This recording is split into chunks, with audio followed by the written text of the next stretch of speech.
WrestleZone Daily from WrestleZone.com. I am in Chicago, not in the NBC Tower. We're all in quarantine.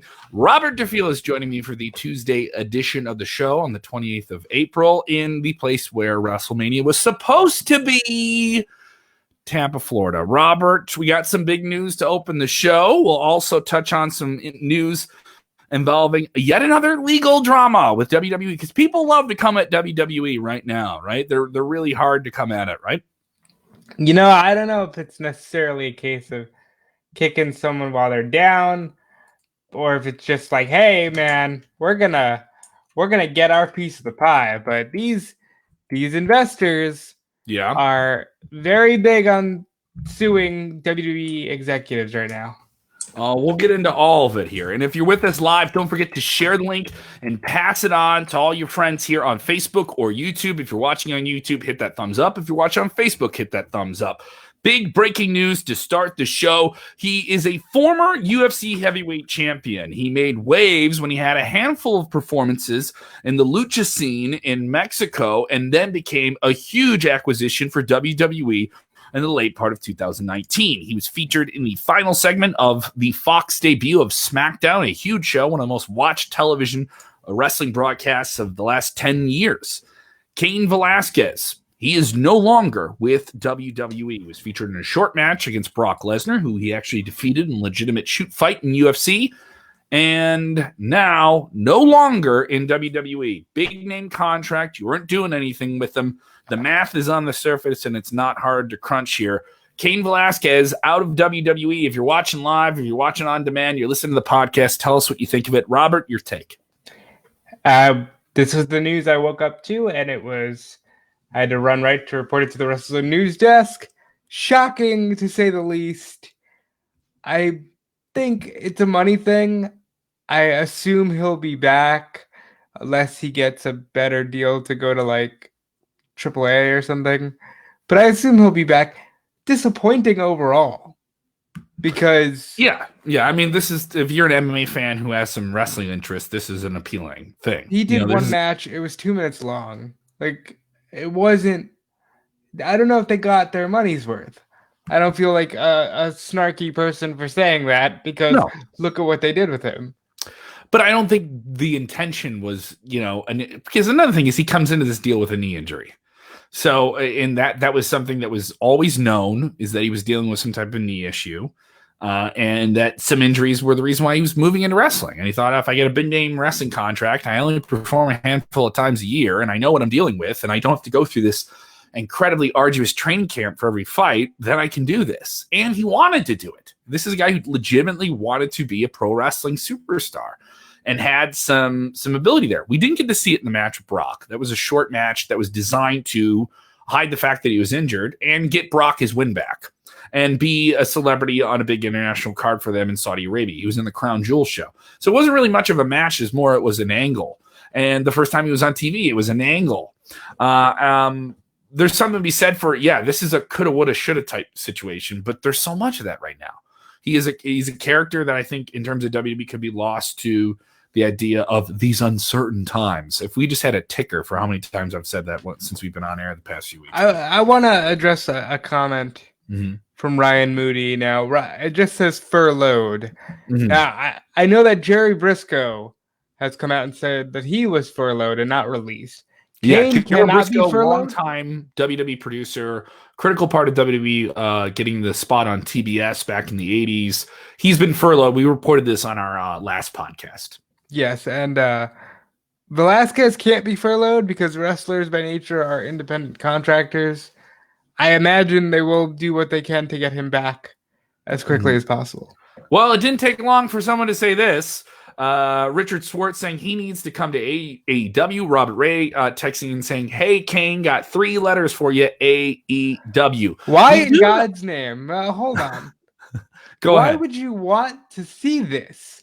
Why would you want to see Cain Velasquez do anything? He came in looking like he was a little bloated, and I don't have a problem with Cain Velasquez. I don't care about the world of mixed martial arts. I like pro wrestling. I don't need to see Cain Velasquez. It wasn't an appealing thing to you. No, because the nature of it and the nature of the presentation is that of, hey, look at how much bigger of a star he is because he doesn't come from this world. Why can't the stars within the world of wrestling be the stars? We'll touch on that. But I mean, this AEW idea. Okay, so just so I cover all the ground here, other people saying everybody can't go to AEW. Newsflash, people, and that's absolutely correct.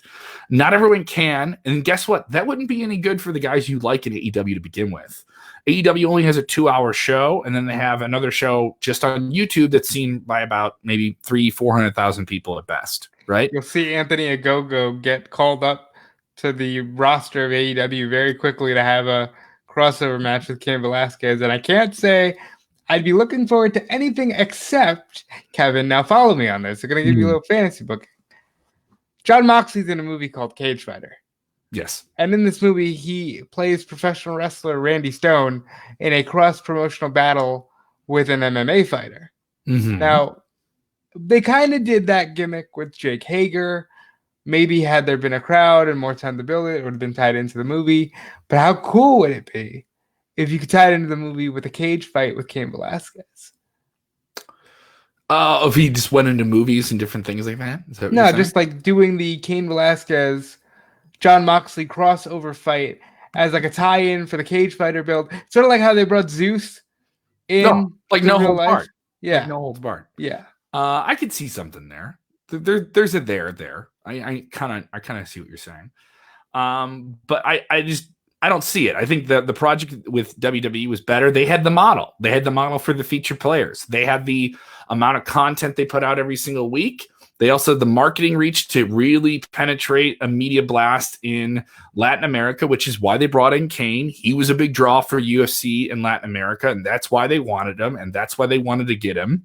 And if people say, "Oh, he's not a star," it's some texting in here a second ago that he wasn't a star. Huge star. He was a massive, massive draw in the UFC, and that's a model where people buy to see certain people fight. Correct. Wrestling is a place where people buy to see certain people go in there. Mark Katak texting, they don't need Cain to attract the Hispanic audience. They have enough talent like Andrade, Garza, and Mysterio. I agree with that, but you're not putting Rey Mysterio out there the same way you were before. This is a guy who's been around a long, long time. He's not being promoted the same way. Also, everything is up in the air now. The reason you don't have Cain anymore is because you're not touring internationally. They were going to utilize him to go tour Latin America a lot more. That's not happening. You're not seeing that happen now. So I would say if you think this is dropped because of this, it's money. It's simply a money thing. You're paying this guy a lot to really just develop and become a wrestler while he has a knee injury. And he's a huge star, and you're only going to use him sporadically, and you can't because he's not available. And why are we paying him? So, is there a chance he comes back? I think if he does stay in wrestling, it's with WWE. I would agree. Unless, like I said, he's like really got a soft spot for Lucha, and then he'll be in AAA. I mean, if you want to say in the United States, yes. I mean, if he wrestles in the United States, I'm more inclined to think it would be with WWE, just because he's already has a relationship there. He's trained at the Performance Center. If he wants to do something internationally, sky's the limit. Sky's the limit. He could do AAA and sell an arena and be in a main event and do all those different things. I think if they were able to get their feet underneath them, New Japan Pro Wrestling has been fond of having legitimate fighters in big events there. Well, I think we long outgrew the time period of Inokiism in New Japan. I don't think we're going to be heading back that route, thankfully. So sound off and let us know what you think. Robert, you were on the news desk today for WrestleZone. There was another big story you reported, and it is about more legal drama with WWE. People love everyone throwing them big lawsuit bombs in the direction of Stamford, Connecticut. What's going on today? Yeah, 2 shareholders filed a lawsuit against a bevy of WWE executives, including Vince McMahon, Stephanie McMahon, Paul Levesque, interim CFO Frank Riddick III, and even George Barrios, who, if you recall, was co-president of WWE and was let go, I believe, in about February, early March, maybe. Yeah. And there's a heavy focus in this lawsuit, Kevin, on their dealings with the Kingdom of Saudi Arabia. There is they say that they were disappointed in the financials, and they tie a lot of that to their Saudi Arabian deal. They even reference the rumors of Vince refusing to show Crown Jewel, and that therefore the wrestlers being held hostage. Yeah. I mean, there's a lot here in this lawsuit. There is a link to the entire thing on WrestleZone.com. It's just not a good month to be Vince McMahon. It's not a good month to be a lot of people, but Vince McMahon is taking a legal pounding this month. Yeah, but if anyone can weather it, he's proven that he can do it. You know what I mean? Like, this is a guy who went into war with the federal government and won. You know, so like he has a track record here. Yeah, but that was a spry Vince McMahon. It was 1994. Ico Pro was all the rage. He had a lot more vigor in him at the time. Are you saying he's not a genetic jackhammer anymore? I'm saying that Ico Pro does not last as long as Vince McMahon would like it to, and 2020, I think it's expired and leaving his system. Yeah. So other people texting in here. John Kirby mentioning the so WWE doesn't go to Saudi Arabia this year. Is it a breach of the contract? I don't think the coronavirus is a part of the contract. So. No, it's not a breach of the contract. This is covered in the investor call that they're trying to get there in November or December, but the legality of the travel and all that isn't certain. Yeah. So there is probably circumstances for that. So we don't know what that contract looks like either too. So I would say there's so much in this specific lawsuit you're bringing up that feels like hearsay that people don't know. That's just rumor. That's just speculation. That's he said, she said type stuff that no one can really confirm.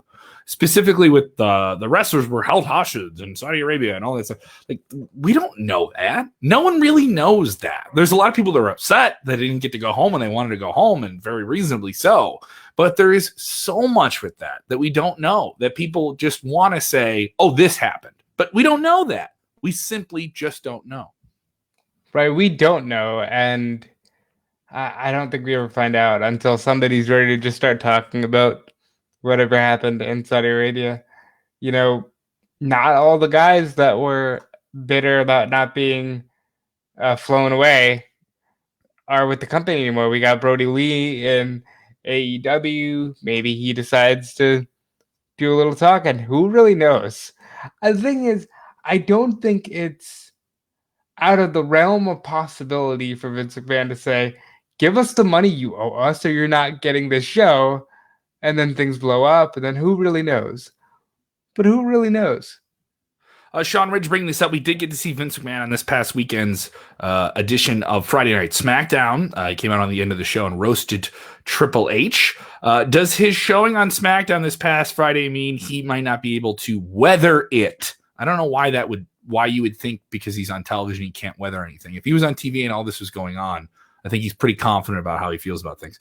I don't think Vince is long for his position. So obviously this is going to raise the number one scratch my itch feeling of all internet wrestling fans is Vince McMahon is out of touch and he needs to go. He needs to go, right? He needs to. Never mind that he needs to go. I'm speaking as a person who cares about people.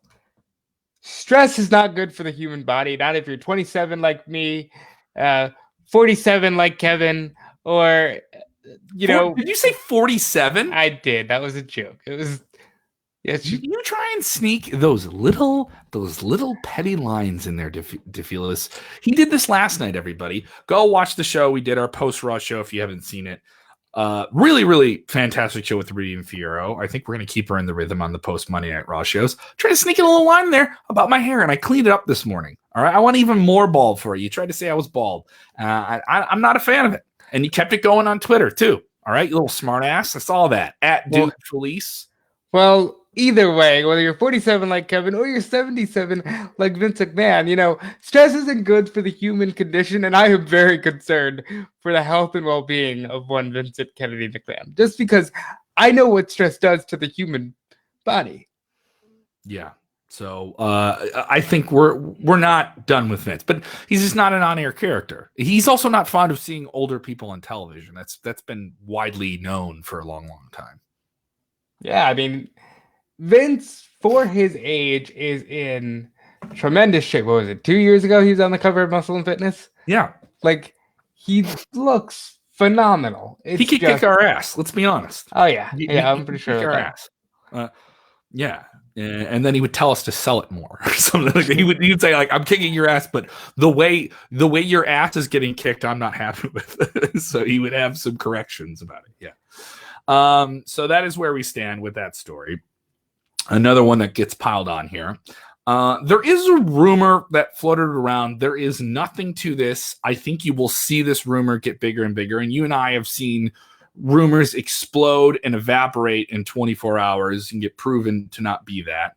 And we're not reporting it because we just don't see anything to it yet. We've heard about this speculative point that WWE as a company could be bought, and the whole product, the whole giant wrestling company could be bought by another major media company as more and more companies get into the OTT wars, the streaming wars. You have Warner Media launching HBO Max. You have Disney Plus now out there with a huge group. Netflix is out there. Peacock is being launched by NBC Universal. So we've talked about this on the show before.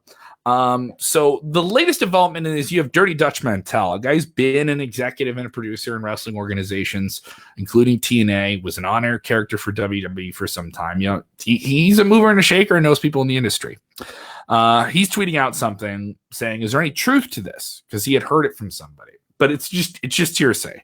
So I only wanted to run with this, that some combination of Disney and Fox. Now there's some confusion with that.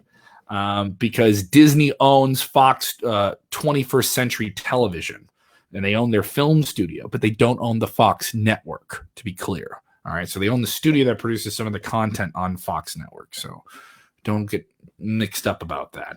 That they could potentially purchase WWE. And so let me make this clear. We don't know anything about it. We're not validating the story. We're just saying you're going to see the rumor out there. It's one of those things that snowballs very quickly. When we heard about this, about 8 or 9 months ago, it was something that kind of ballooned very, very quickly. And there was a little bit more of some validated sources that there was something that was being explored, but no one would go on the record about it.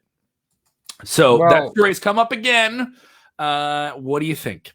It's come up again because Vince McMahon is not being shy about this. Vince McMahon is openly saying, you know, he has major industries looking into purchasing at least the network content. Now, what that means for the future, he said everything, the bottom fell out with the coronavirus, but who knows? Maybe we're talking in December about, isn't it crazy that Disney owns WWE? Maybe we're talking about, isn't it crazy that WWE owns Disney? You don't know what 2020 holds. WWE is not buying. You don't know what 2020 holds. Tom DeLonge found aliens, Kevin. This year, everything is open wide this year. Tom DeLonge of Blink-182. Yeah. So Sean Ridge breaking Ted Turner buys WWE. Yeah, that would be crazy. Not going to happen. So to make it clear, we don't know if there's anything to this, but it's always a fun conversation to have. Of the companies that could do it, Disney certainly has the capital. They have the money to do it. And they've proven that they can buy another established property like a Star Wars or Marvel and really make something out of it and add it to their fold. But at the same time, I think WWE really likes being a pirate ship. Would they be opposed to looking at an offer? No, but they certainly don't like partnering up with a big media company where their biggest TV rights and their biggest profitable deals are coming from, those multi-billion-dollar deals, one from NBC Universal, which they'll have to honor for the next few years, and the Fox deal, which they have to honor. So if Disney was coming in, and we've heard that Disney apparently wanted to get the rights to WWE pay-per-view events, and they would go back to a pay-per-view model and keep the network. Specifically on ESPN. Yeah, specifically on ESPN Plus. So you have to get ESPN Plus and then pay $50 for pay-per-view. So there's something that, some ESPN content has featured WWE, WrestleMania. These were rerun in the weeks leading up to WrestleMania, which is a big reason why that was considered a very, very successful event this year. And then you saw the numbers for them on social. So there's something to be said for WWE licensing out their content to more people. I think that's more of a possibility than them being outright bought. Because, there's just hard money in those deals, and it's also long term. There's $1 billion deal over 5 years that they have with Fox, another one with NBC. Another deal like that, I think, is more simple and less complex than a complete buyout. Because a complete buyout means, like, what does that mean? That there's so many different changes with that. Yeah. And we'll never really know. Mm-hmm. I mean, we may know. Yeah, but it's definitely something we want to discuss on. Yeah, Robert Ray says, "Well, it's Mackie Mouse wrestling." Yeah, it's Mackie Mouse. I don't know of a Mackie Mouse. I don't know a Mackie Mouse. He'd be real big though, real big. Well, make sure you know his guns. Struts in, and like steals mini. The Dr. Pibb, like like Mackie Mouse. Yeah, it's like it's a generic spin off. It's a generic brand soda. Yeah, like yeah, definitely here. People saying Mickey Mouse and Cole on commentary. Aha! That's vintage, Michael. That's vintage. What a maneuver! Oh my God, Michael, it's boss time. Oh, it's a big dog. It's not Pluto. It's Roman Reigns. So yeah. There you go. Mickey Mouse calling wrestling. Are you happy? If you enjoyed that, give this video a thumbs up. I know you guys like silly voices here.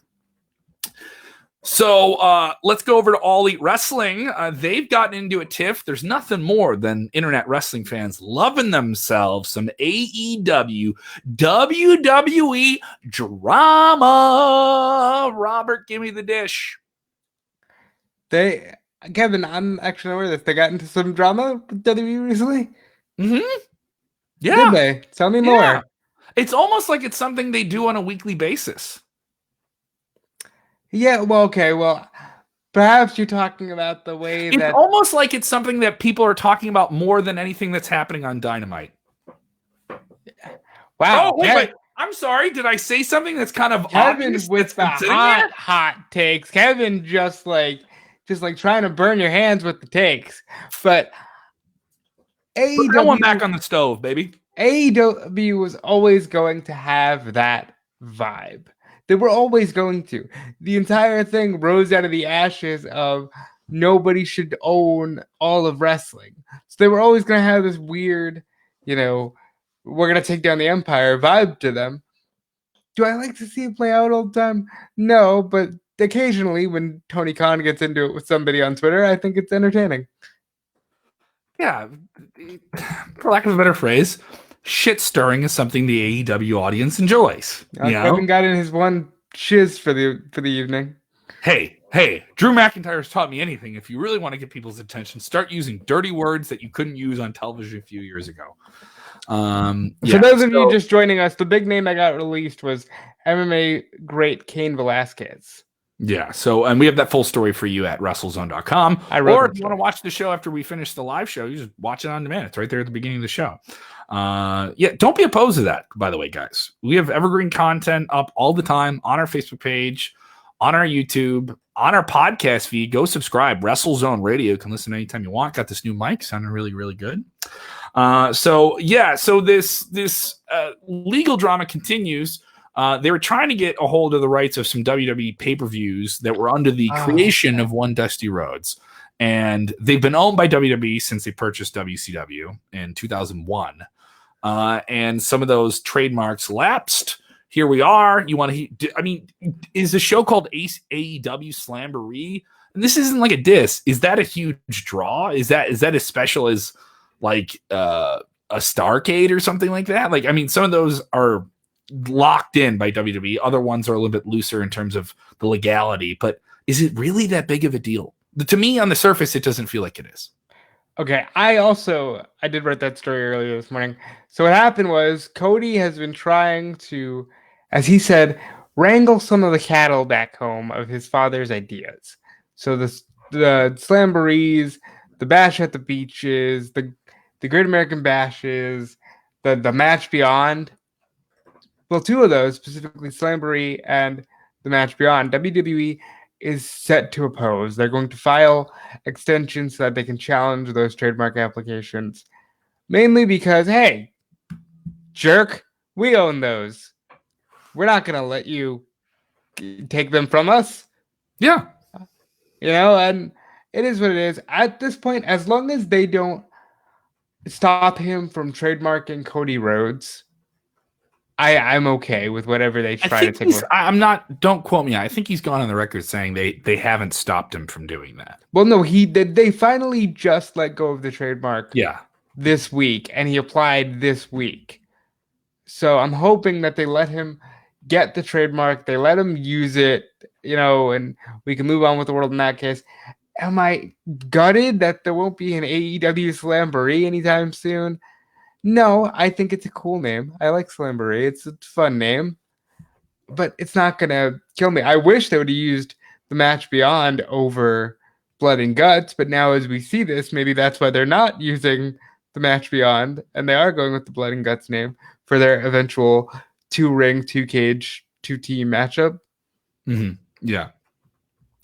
Jared Corey from Great Rockford area, one of the best comedy producers in the Midwest. Shout out to you, Jared. Looking forward to when we can hang out and do some comedy shows again. He says AEW Halloween Havoc. Halloween Havoc, I always thought was a fun show that WCW had. Yeah, for the life of me, I don't understand why WWE hasn't used that one yet. That would be a great network special, or something like that. I wouldn't be opposed to it here. Also, we move over in AEW news. They have a stacked card here, it looks like, and a pretty strong one. I would say right now on paper, I'm a little bit more inclined to AEW this week than NXT in the Wednesday night matchup here, as they will feature Darby Allin versus Cody in the TNT tournament. That's going to be damn good. We're going to see Dustin Rhodes versus Lance Archer, the Murder Hawk Monster, also in the TNT tournament, and a no DQ tag team match. This is another taped show, so the entire tournament in the can. Leading up, I believe they'll have maybe one more live show, one more taped show before that they haven't filmed yet prior to Double or Nothing coming up on May 23rd. But in terms of what they have in this TNT tournament, these look like the best matches they've gotten so far. They've been built up to by other matches in the tournament. I'm enjoying the NXT Cruiserweight tournament, but in terms of what could be the best matches that AEW could get out of their tournament, this is it. This is it. I'm highly excited for the prospect of really any combination of these four. Cody and Darby are going to kill it. That's been my favorite little series of AEW matches so far. There's a possibility we could see Dustin and Cody for a title. There's a possibility we could see Darby and Lance Archer for a title. A guy who says everybody dies versus a guy who just doesn't fear death. All right, so this is our show before people see us. We'll be on after AEW and NXT on Wednesday night. That's the rhythm we're on. Monday, we're on after Raw. Tuesday, we're on in the afternoon. Wednesday, we're on after AEW and NXT. Thursday, we go back to afternoons. Dip, right? Right. But give me the predictions here. How do you see this laying out here, man?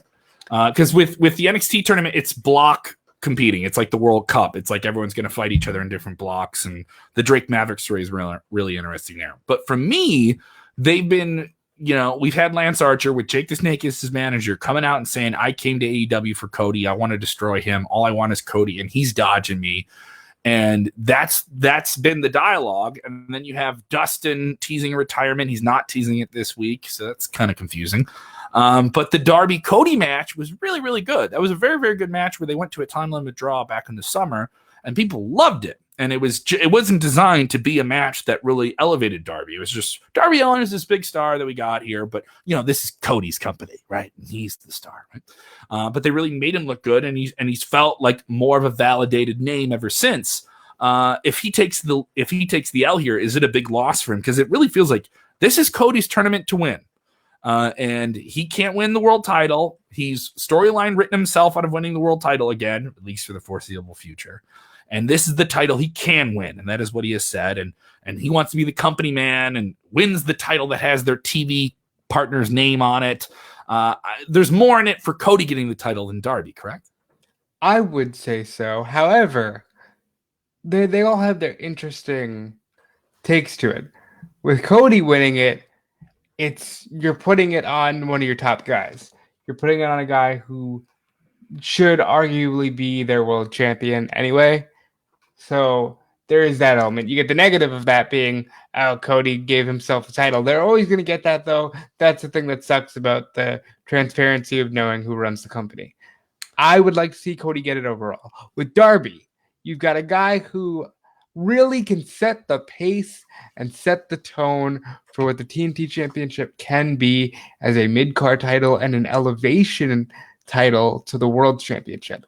With Dustin, you got the last outlaw, that just gonna fire every bullet in the gun until he's all empty. And then there's Lance Archer, who's just a monster who can kill you. And, it's a different tone for the belt. I think no matter what you do, you've got a winner here, but I want to see it go to Cody. I want to see it go to Cody as well. Lance Archer could be a unique direction to go in, but I think there's a lot of things they're doing to make it feel not predictable, that it would be Cody's title to win. But to me, it feels like that's also the best route to go. He's the biggest star. He's made the most connection with the audience of all those 4 names. I think the audience would care the most if he became the TNT champion, right? Right. So I think that's the direction to go. I think you're eventually going to get a ruling of it's got to be defended at least every other week on TNT. There's going to be some cool stuff with this title that you won't see with, as Cody calls it, the big platinum and the World Championship. Speaking of the big platinum, AEW World Champion Jon Moxley is set to be featured in the upcoming feature film Cage Fighter, which will be available through FIGHT.tv coming up very soon. And we have an exclusive interview dropping with him this week on WrestleZone.com. You'll be able to read it and listen to it. The podcast is where you can get it first. Go subscribe. WrestleZone Radio. You get all the episodes of WrestleZone Daily every single week. Survey Says, reviewing the TV shows as well. Bonus breaking interviews, and so much more. Mike Bennett, recently released from WWE. You can go listen to that now. He gives us a lot of insight on how that all went down. How a superstar gets released. What is the policy? How is that done? What does that not let him do? What is he doing? What is his future? And what he was most proud of in his WWE tenure. So we get to talk about that. Well worth it. One of my favorite interviews I've heard in quite some time. He's a very candid man. I've heard several interviews that he's done already because he's just making the rounds. And he just sounds like he loves wrestling. But more importantly than that, he's the man who loves his family and he loves life. And I think that really shines through. And I would say go listen to that interview. Also, this is a meme story that's been blowing up, and we had a whole lot of fun with it yesterday. An NWO t-shirt at a Walmart became quite the talking point in internet wrestling this past weekend, and we have the full story for you at WrestleZone.com. One woman thought the NWO t-shirt at Walmart meant the Illuminati was trying to hold her down. Yes, conspiracy theories in WWE, it's gotten that far. I will never not love the beautiful stereotype that is an old woman being convinced that WWE wants to, not even WWE, Walmart wants to take over the world because they're selling a WWE NWO shirt.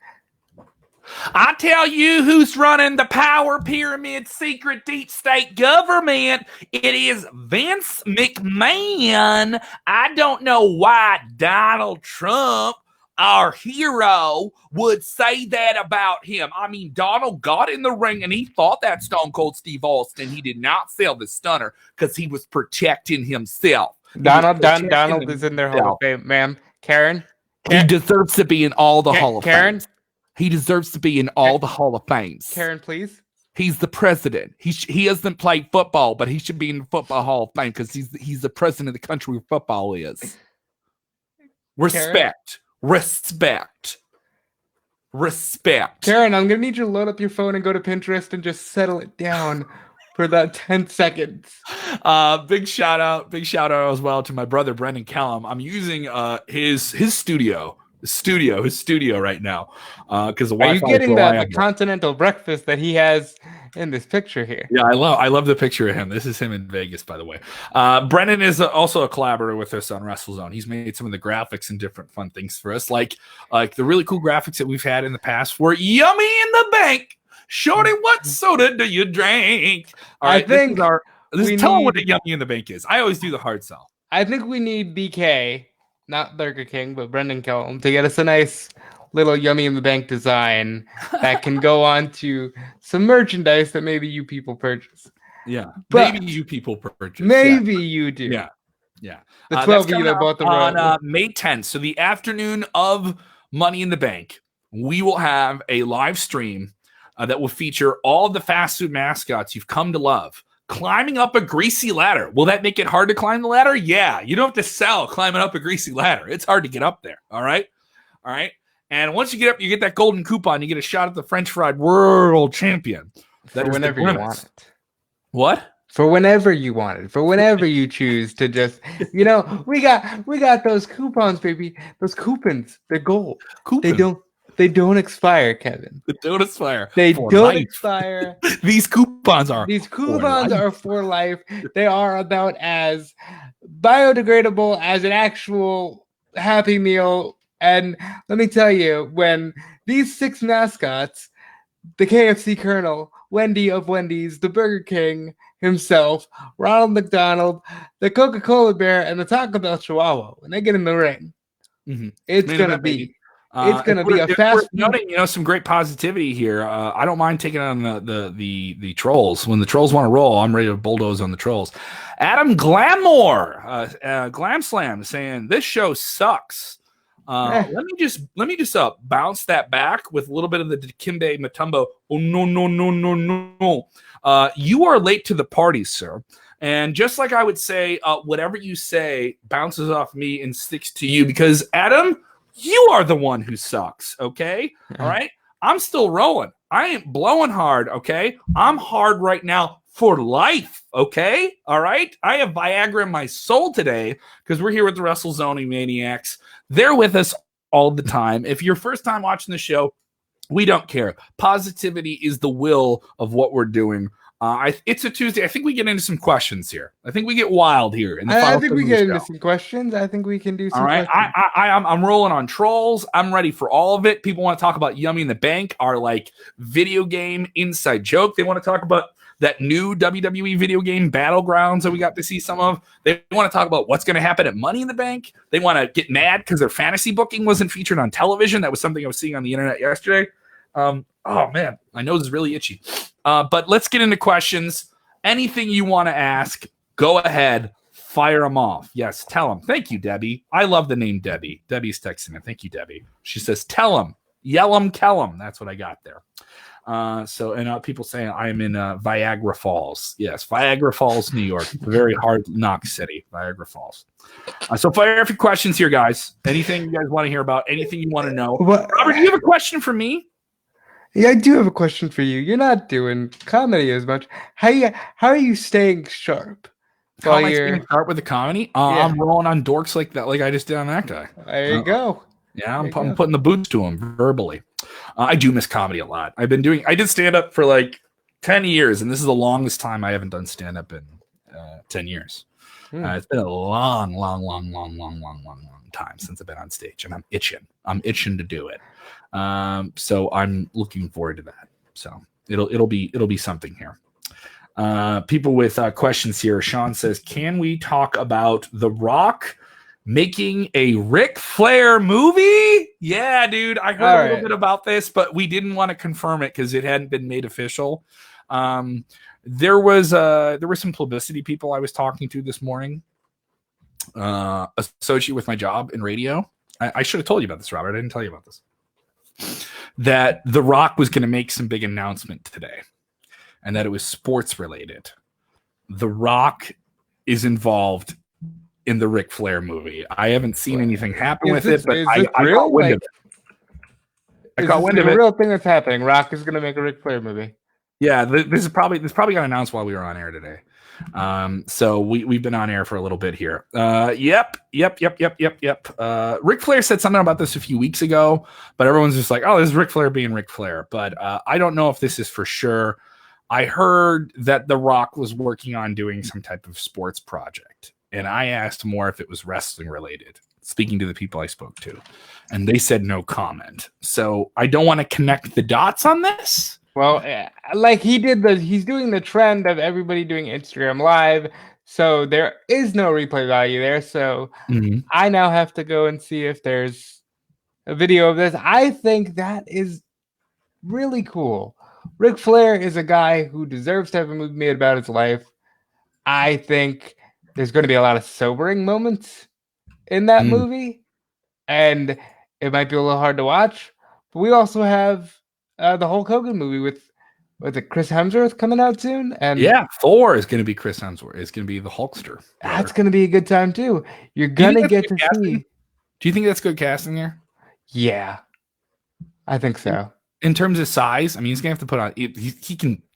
You can put him in a tanning bed and give him a receding hairline and have him grow the beard. He'll be able to pull it off. James Espanto Fernando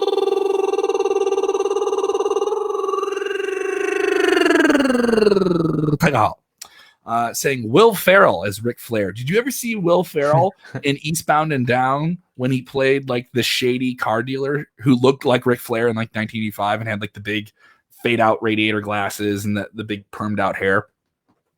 I did not. Oh, it was great. He's not like playing Ric Flair, but he looks like him. It was pretty ridiculous. Who would play Ric Flair? Who would you put as Ric Flair in a movie? People want to know. Who would I? Gary Busey sprung to mind for some guy. Gary Busey of all people. Gary Busey's insane. You look up Gary Busey clips on YouTube. It's out there, dude. He is just that guy. I think if you want somebody with a little bit more, he's on an island, man. He's on an island here. You know, if you want somebody a little more put together, maybe a Leo. I could see Leo doing Ric Flair. You gotta have somebody who can like pull off the matches, though. You know, like whenever they do these sports movies, I'm like, well, you have somebody who looks like they can physically do it. You know, like Chris Hemsworth. Yeah, these guys been Thor. I can believe that. I think Leo can. Leo wrestled a bear, Kevin. Here we go. I like this question. George Davis. Great question, George. Thank you for getting us rolling here on questions here. I haven't seen you on the show before, George. And if you're a new viewer, don't be afraid of asking us anything. Fire for questions. If we see it, we'll try and pop it up here on the screen. And if you're listening and you're in the podcast world, you want to be involved in this, we're going to start doing this every Friday. We'll do a Q&A thread on Twitter. We'll answer the questions on Twitter, but we'll also bring them over in the podcast. So you get a little bit of that shout. You get a little bit of that stardust on your name. George Davis says, in current state of wrestling, how well do you think AEW would fare going head-to-head with Raw or SmackDown? Well, we do know that the Raw rating came in today, and it wasn't a great rating for them. Was not a strong rating for them. I don't know exactly what they were up against that went up against them. I know there's some big network TV shows like Rhythm of Your Heart, the big reality show that ABC has. Well, are they still going up against The Last Dance? Is that a nightly? No, that's on Sundays. Okay, that's only Sundays. Yeah, that's good. That's a good time. Yeah, but no, it wasn't a great rating. So could AEW, which is scoring now, they're back in the 700s, 700,000 range. Could they compete with Raw or SmackDown? I would want to say yes, because that would be really entertaining for what it could do to. It's already, I mean, AEW is a game changer. They are competition for WWE. They have sparked WWE to move NXT to Wednesday, to get it on network television, to do some different things with it, to propel that brand as they did in the late part of 2019. Could AEW hang, though, with Raw or SmackDown? I'm less inclined to say no. That I don't think right now they could do that. Could it do it in the future? Possibly, yeah. So they were up against like Love and Hip Hop, 90 Day Fiance. You're talking about what Raw was up against? Yeah, that's what Raw was up against. The thing is this. Shows like that have an audience that will not be fickle. They will keep watching because they're fickle, whereas wrestling, you know, they're going to tune out. They're going to say, I'm not feeling it right now. I'm not feeling Angel Garza, even maybe Drew McIntyre. I would highly doubt that people would say they're not feeling Drew McIntyre. But that's a possibility. Vince did say, with great gusto, we don't have Brock Lesnar. And no, they do not have Brock Lesnar. And that made a lot of people on the internet mad. But then you look at the rating come out, and they're featuring new guys in main event angles. Drew McIntyre is your champion. Angel Garza, Austin Theory, and Andrade are featured in multiple segments of the show. Selena Vega is featured in multiple segments of the show. Apollo Crews is featured in multiple segments of the show. You don't have a Randy Orton. You don't have an Edge. You don't have a Roman Reigns. You don't have Daniel Bryan on top. Some people would say he's not the star he once was, but that's a whole other story. You have Bray Wyatt. He's only there sporadically. You didn't have Braun Strowman last week. So, there's some big names there. They weren't front and center there. Robert Ray has this question. Where do you see EC3 going? He's one of the names that was released by WWE just about 2 weeks ago now. I see he'll be active, but there's so many guys because this isn't like, everyone's still doing shows because of the coronavirus and the pandemic. The free market isn't a market anymore. It's you're in AEW or you're in WWE. That's it. That's wrestling right now. So it's hard to say where he'll go. I think Impact Wrestling would be the feel-good spot for him to pop up in for at least a little while. I think Impact Wrestling would be a very feel-good spot for him. I do not count out Ring of Honor. Mm-hmm. I don't count out the NWA. I do know that he's at least talked to some AEW people, but I kind of feel like, you know what? Go somewhere a little smaller and be that big fish. I agree here, man. It's just, I feel bad for all these people who got let go because it's not like you're just getting let go and you just jump over and start doing indies that weekend. Like you can't. Like there isn't like that option there. So if there's a wrestler you like and they got let go buy their merch.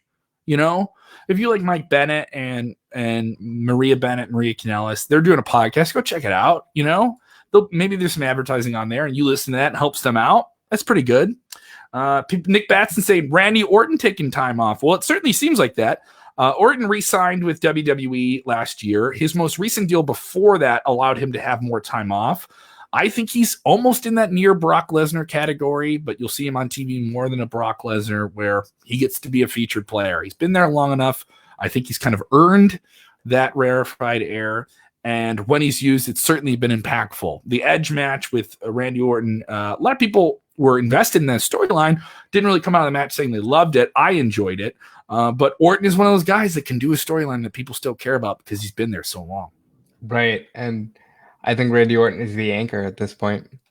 You don't have John.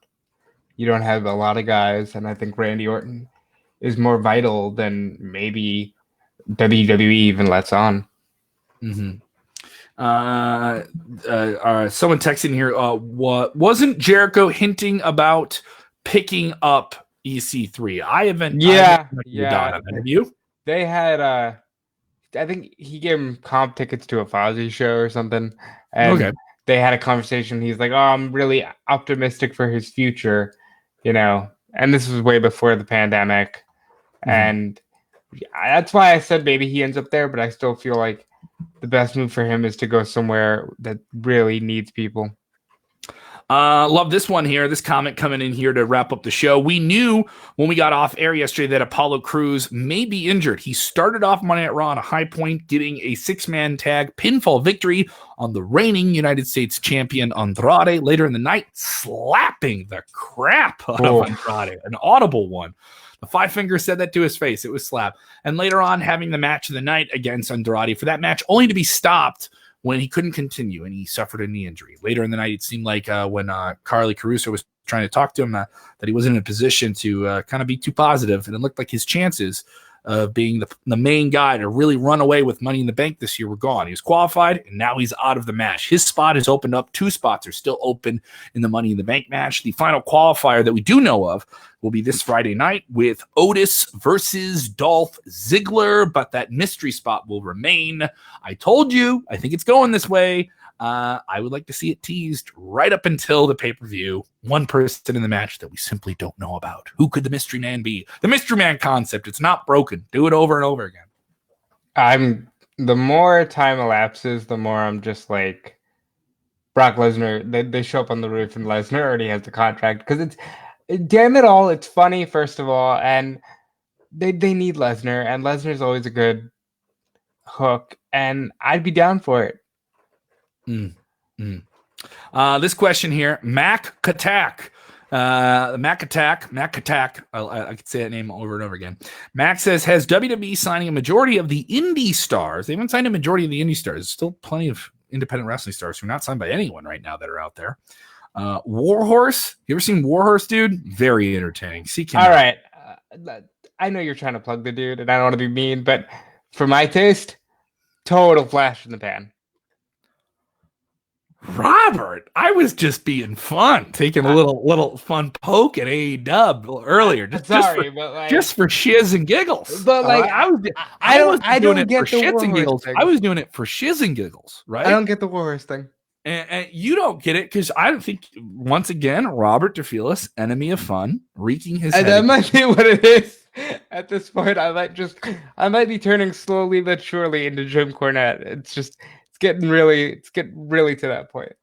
He's not a horse. I don't think he went to war. I don't buy the gimmick. Yeah, exactly. Yeah. So so pretty cool. Pretty turbulent time. But has that WWE signing up all these independent stars hurt the company? There's been a lot of people that have been, people say, gobbled up by WWE in the last few years, and we thought 2019 going into 2020 would be this huge prosperous time for wrestling. Well, the coronavirus, I think, really prevented that from being what it should be. What this should be for, really, this should be a flourishing time for independent wrestling, because it's aggravating that 25 to 50 something audience of males, and really bringing a lot more males back to wrestling. And that's the core audience you see at independent wrestling shows, which are much, much smaller and are driven by hardcore fan bases, right? And the fact that they can't run, I can't see this hurting WWE financially, because those guys get picked up. The move that were made were to alleviate costs. They cut like 40% of the roster, and some of those guys will be back on television when they're back on the road, making money that validates those guys being on the roster. So there's a lot of talent on there that will do okay. If you can see live wrestling this year, a lot of those guys that released will be able to be on the independents and headline shows. A Heath Slater will be able to headline a 600-700 seat show. Think of that. That's pretty cool. I think he's my sleeper pick to blow it up. Heath Slater is going to be a very fun guy on the indie scene. Mm-hmm. Yeah. People bring up me having a comedy face-off with people. I've done these before. I've done comedy comedy face-offs. Yeah, I've done a couple of these. There's one show, if you want to seek it out, that I did that I'm really, really happy about. I did it at Shuba's Rock Club for the Chicago Podcast Festival a few years ago. And it's me versus friend of the show, Mike O'Keefe. Him defending independent wrestling, me defending WWE in front of a live audience. So it's just the podcast, but it's just the podcast, but live. And I play basically like a WWE stooge, and it was pretty cool. It was really, really fun live. Go seek it out. Arguments and Grievances is the podcast. I also did one where they brought me on for another wrestling centric episode, and I defended WrestleMania versus Beatlemania. And that was really cool. That got a great review in the Chicago Tribune. So go seek out Arguments and Grievances. And if you just type in my name, Kevin Kelm, those podcasts will pop up in there. You got plenty of time on your hands. If you're a podcast person, you're listening to our show already, you'll definitely enjoy those. And Arguments and Grievances doing a live comedy debate this Friday night. If you seek out their Facebook page as well, that's actually really, really entertaining. They're going to do it over Zoom, which is really cool. It's kind of like, Robert, you get 5 minutes, I get 5 minutes, and we kind of write like comedic arguments and debate against each other. It's a really, really great show and a great podcast. Arguments and Grievances. I'll say it again. They get free plug for them. Go seek it out. What about you, Robert? You are busy. You're busy on the other website. Go ahead, get your plug in. Make it quick. I am. You guys know when I'm not here in the zone, Tuesday through Friday, I'm over at Fightful for the weekend. I'm not gonna harp on the Fightful stuff, but you guys know they're good. They're good dudes. Go seek them out. Good dudes. Yeah. And you can follow me on Twitter and Instagram at Dude Felice. You were nice. You were pleasant there. I was pleasant.